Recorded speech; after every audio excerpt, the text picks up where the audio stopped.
Lo que sí está quedando en evidencia es que se nos pasó todo por el colador. Son delincuentes que ingresan irregularmente al país, que vienen a delinquir, que no tienen miedo a matar y que han activado todas estas modalidades que no eran habituales en Perú: extorsión y secuestro.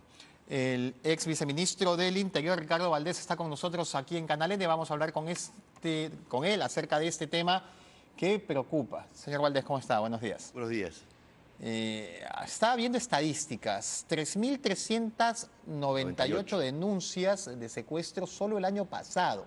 9 al día. 9 y lo que se denunció, porque alguna seguramente no se denuncia. Es un número alto.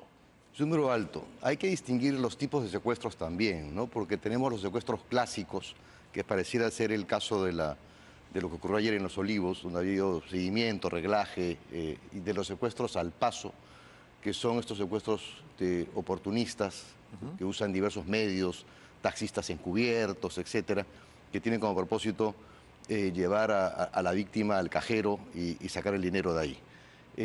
Esos son la gran mayoría de las denuncias que están registradas en estas 3.398 de la policía del año pasado.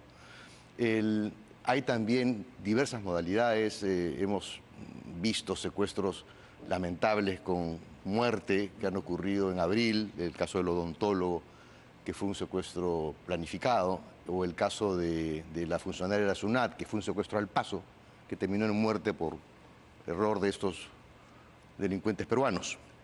Entonces, bueno, en fin, es un problema. Aquí lo central, según ha dicho el coronel Carpio, es investigar sobre la base de los que ya están detenidos. Es decir, la posibilidad de tener acceso a la versión de los delincuentes y la posibilidad de indagar el origen de las armas, cómo las adquirieron, quién se las alquiló, si fuese el caso, dónde pensaban llevarla, quién había prestado el espacio para tener ahí a la víctima. Es decir, a partir del día de ayer hay todo un procedimiento que debe seguir la policía para obtener información y para cruzar esa información con otra que seguramente ya dispone. Hay otro tema que es importante. Esto no es solamente un trabajo que le corresponde a la división de secuestros. Existe en prácticamente todas las comisarías, vamos a hablar de Lima solamente, lo que se llaman las DEPINCRIS, que son los departamentos de investigación criminal. Están distritales, de 2 distritos básicamente. Exacto, sí, ¿no? Esas unidades se encuentran en realidad en una situación que requiere de un mayor apoyo por parte del sector interior. Porque lo que aquí conviene hacer es iniciar un proceso de volver a tomar el dominio del territorio. Y los efectivos policiales que trabajan en una DEPINCRI son expertos en recopilar información. Son investigadores. Son investigadores, son expertos y determinar quiénes son las bandas que actúan y cómo se interrelacionan entre bandas. Esa es una información que de abajo fluye hacia arriba y eso permitiría tener una mayor eficiencia. Pero, sin embargo, yo he tenido la oportunidad de ver un informe de la Defensoría del Pueblo de hace pocas semanas, que justamente hacen un recorrido por las DEPINCRIS y denuncian el lamentable estado no solamente de la infraestructura, sino, por ejemplo, de las computadoras, ¿no? Que no tienen conectividad, que no tienen la posibilidad, no, y que no tienen posibilidad, por ejemplo, de hacer un seguimiento a extorsiones vía internet. Entonces, hay realmente la necesidad de enfrentar a la delincuencia con mayores recursos tecnológicos, con mayor preparación y sobre todo pensando en esas pequeñas unidades que tienen gente preparada pero que están sin los recursos necesarios para realmente, digamos, procesar esa información y tener un mayor éxito en lo que mencionó el coronel a cargo de la divisa. Es decir, en desarticular estas bandas, que por cierto hay de todo y en todas partes del país. Habla de 8 bandas ya desarticuladas. Exacto. Pero lo que llama la atención es que estas bandas están dando golpes sistemáticos, ¿no? Hemos visto el caso de Roselena Farfán, la funcionaria de SUNAT, el de Cristian Quispe, que fallecieron lamentablemente, ambos. El de Paulo Wansi, el empresario cevichero que fue liberado, secuestrado. Sí.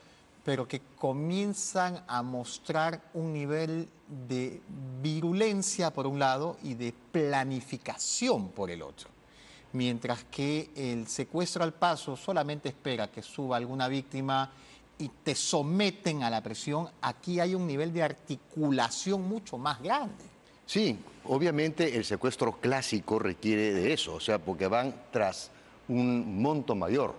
Eso supone lo que se conoce como el seguimiento, el reglaje, para saber exactamente cuál es la cantidad de dinero. Por eso es que se seleccionan empresarios, gente que más o menos tiene un perfil de mayores recursos.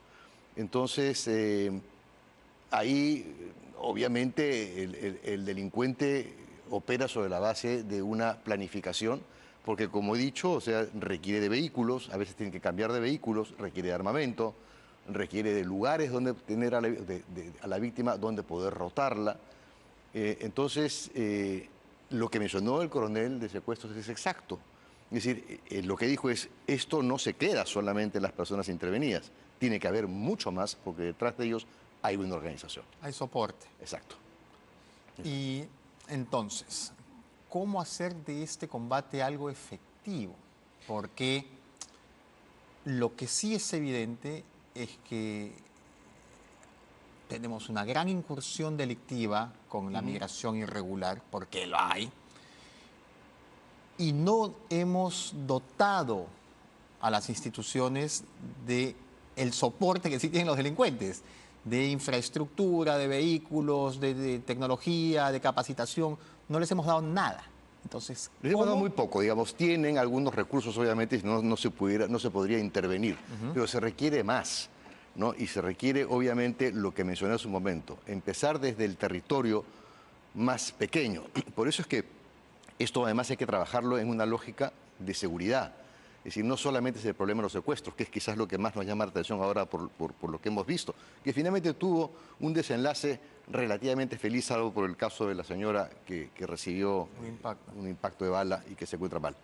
Pero por lo demás hay que mirarlo también en todo el grupo, el crecimiento de la delincuencia, que tiene no solamente que hacer con la inseguridad en la calle, es decir, por los robos o por las extorsiones o por el cobro de cupos, sino en general porque está creciendo otras estructuras criminales ya de tipo organizada, mayores, que tienen que hacer además con un soporte de corrupción detrás. He estado leyendo, por ejemplo, por mencionar solamente un caso aparentemente alejado, pero que da cuenta de que la propia policía ha detenido a policías involucrados en temas de narcotráfico y en temas de frontera, ¿no? Entonces, ¿qué quiero decir con esto? Creo que hay unidades dentro de la policía. La de secuestros es una reconocida unidad con varios éxitos y con buena capacidad de acción y de reacción. Pero también existe otra, que es la DIVIAC, la División de Alta Complejidad, que también tiene muchísimos. Ellos trabajan con una mayor planificación todavía. Y tienen con mucha paciencia, logran capturar absolutamente toda la organización, que a veces está integrada por 20, 30 sujetos, dependiendo del tipo de delito del cual se trate. Sí, yo entiendo que existe presencia, además y cada vez más, de bandas extranjeras, también las hay nacionales, seguimos manejando, la delincuencia sigue siendo algo manejado por delincuentes peruanos, ahí están las cárceles para expresar lo que estoy y soportar lo que estoy diciendo, el 97% de los presos son nacionales, son peruanos, pero también hay un incremento preocupante de otras organizaciones criminales, no solamente el Tren de Aragua, que es de la que más se habla, y de todas sus variantes, sino también hay mayor presencia también de organizaciones criminales brasileras. Colombianas. Y también colombianas. El gota a gota. Bueno, y eso se origina de la época de Pablo Escobar. Y cuando esa estructura cae, es que van migrando a diversas zonas de Colombia y de ahí pasan a Perú.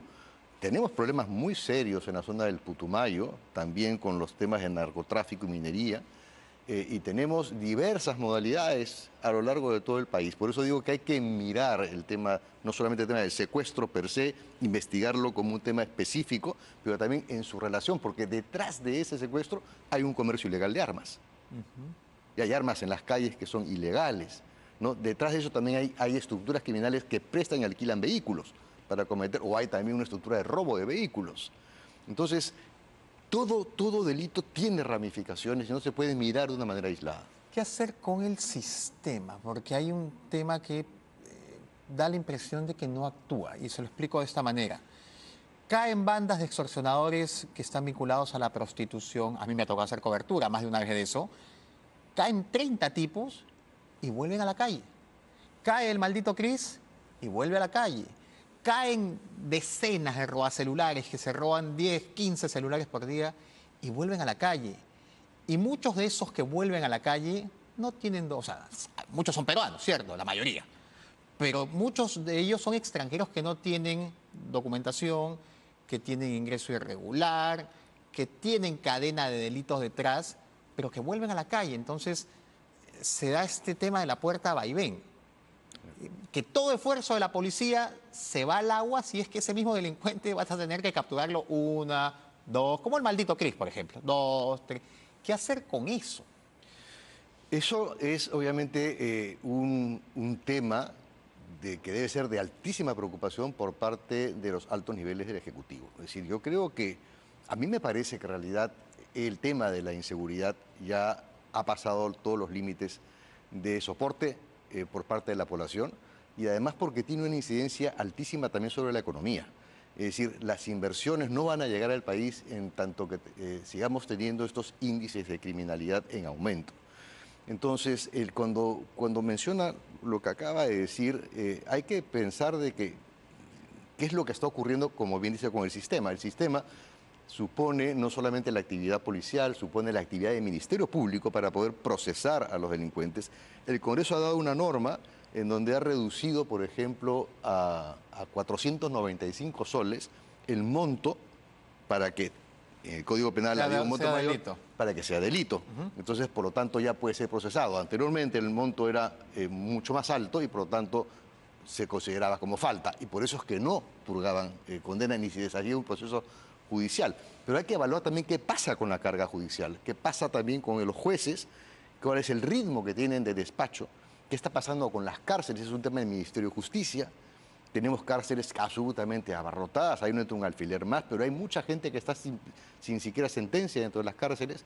¿Cuántos podrían salir? ¿Qué pasa con el tema de los grilletes electrónicos? Por eso digo, es bastante complejo, insisto, el tema de la seguridad es decir, hay un efecto sábana en todas las cosas Pero que tocamos, ¿no? ahí queda la idea de que nos ubicamos o nos quedamos paralizados en el tiempo, porque lo de las cárceles abarrotadas lo sabemos hace 10 años. Correcto. Lo de la carga procesal lo sabemos hace 10 años. Lo de los problemas del Ministerio Público hace 10 años, pero no hicimos como sociedad, como país, nada. Entonces, seguimos empujando el paquete hacia el fondo. Empuja, mete hasta... Pero, ¿cómo le damos solución para que otro maldito Cris, que ya había matado a 6 personas, que ya había robado por aquí y por allá, cuando cae capturado, no se vaya a su casa? Si maldito Cris, si hubiésemos tenido la norma en cuando se le captura al maldito Cris con un celular que estaba por debajo del monto... Pero tenía arma. De acuerdo, sí, ¿no? Y ahí hay una mala práctica, ¿no? Tenencia ilegal de Yo estoy arma. hablando, por ejemplo, de casos en donde no tienen arma, porque ahí ya estamos hablando de robo agravado. Y robo agravado es cárcel sí o sí. ¿Bien? Entonces, ahí lo que tenemos que ver es revisar todos los procesos y hacer un llamado para que realmente el tema de la seguridad se convierta en algo que suponga decisiones de inversión. Porque lo que estamos teniendo es simplemente somos muy reactivos frente a una delincuencia que no es reactiva, es una delincuencia que va creciendo, que nos va ganando en tecnología, por ejemplo. Lo que también está creciendo mucho las estafas a través de las redes. Y los procesos de captación de víctimas de explotación sexual también a través de las redes. Y cuando uno va a la división de alta tecnología, se encuentra con que está tremendamente limitada con sus equipos tecnológicos para hacer patrullaje cibernético, por ejemplo. Entonces, se requiere un shock de inversiones que tenga como orientación específica el darle la vuelta al esquema de la seguridad, potenciar realmente el posicionamiento territorial de las unidades policiales, potenciar la capacidad de investigación, enfrentar de una vez por todas el gran problema que desde hace 10 años se conoce. Yo creo que eso le daría al gobierno además una legitimidad mayor, ahora que estamos de acuerdo a las encuestas con una presidenta que tiene apenas 14% de aprobación.